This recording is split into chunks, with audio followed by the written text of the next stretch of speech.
Coming from Japan to the United States, it's so different. Like everything from like the language to the culture to even like stepping out and comparing the airports.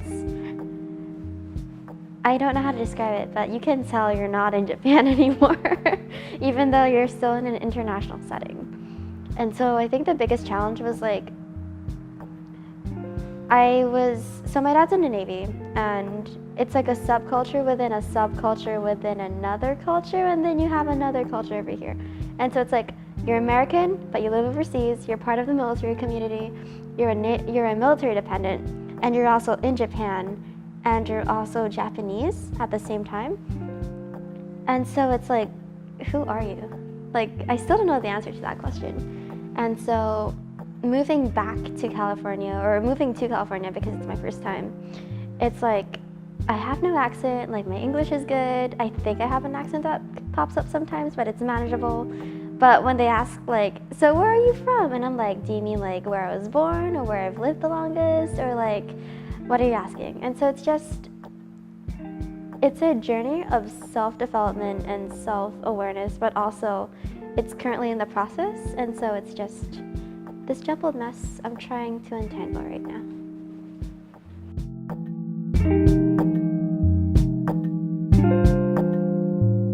Growing up, I always knew that whatever I did, it'd have to be something that I knew I could be successful in.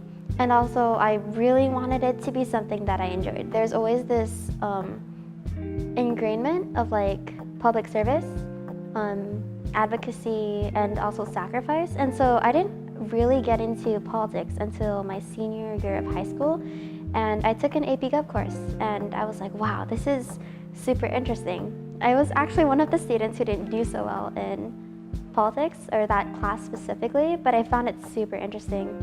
And so by the time I graduated, I knew I wanted to somehow merge my passion for like public service and advocacy, because I was really into community work, but I also wanted to like make like an infrastructure change within government. And so now I was like, okay, let's be a policy major or policy sci major. And I'm also a legal studies major. And so with that, I hope to like make change, etc., for like maybe some type of student advocacy, I'm not sure yet, but also just, it's my way of saying, this is what I'm expected to do, and I'm fulfilling this requirement, but I'm also enjoying what I do at the same time. And so it's really amazing.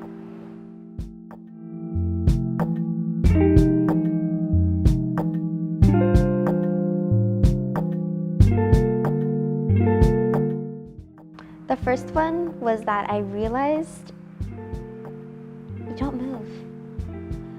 The first friend I made, her name is Jen, and so the reason we got along so well was because she moved from China and back to the California Bay Area, but even then, she went to the same middle school, high school, and college in the same area. I'm used to people moving like every year in and out of the base. And oh yeah, I came from Naples and I came from Hawaii. And so just realizing that my life was like super unstable in the sense that there was like no place to call home. Wherever you travel to and wherever you live the longest is technically your home. That was something that I was really forced to acknowledge. The second part of that is just the cultural barrier, where within a military base, or within my military base specifically, Yokosuka had a lot of Asian people in general. There was actually, I believe, more Asian people than were like typical like Americans. And so I didn't realize like how lucky I was until there was a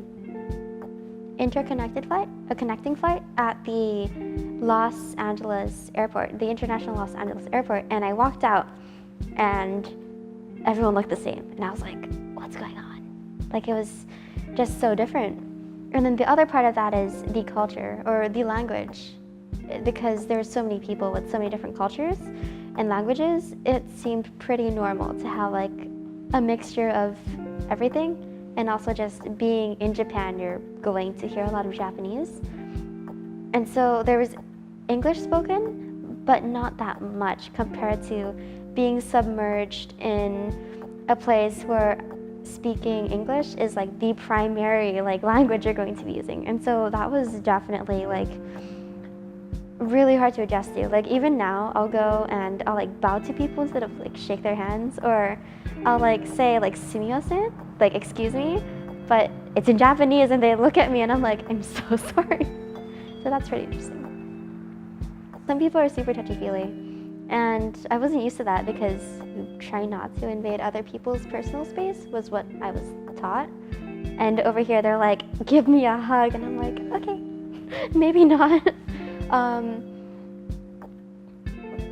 I think generally though, they were pretty accepting. It was really easy to transition just because we're still in the Bay Area, and so there's still that multitude of culture and diversity, and like different languages too, like Chinese.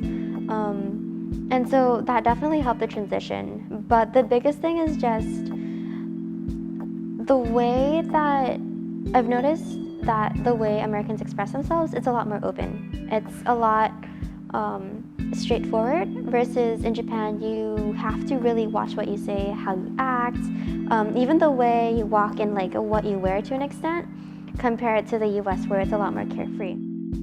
The culture here is so much more open. It's really nice because you can talk about, oh yeah, I'm planning to see a therapist, or I know I'm struggling in this and I don't know what to do, and they're here to like listen to you, versus over there it was just like mental health and then they cut you off. Asia in general is very traditional, and so the women and the men have their own separate roles, and it's really hard to break them out of that like gender conformity. So for example, it's actually a huge deal in Japan where you don't see a lot of female politicians or just female activists in general.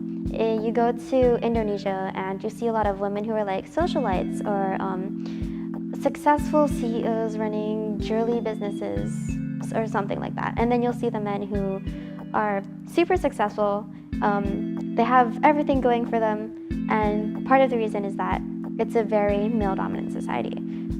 Compared to the US, we're still in the middle of like making both genders equal or gender roles equal, but there's a call to like bring the women minority into more active roles compared to Asia specifically.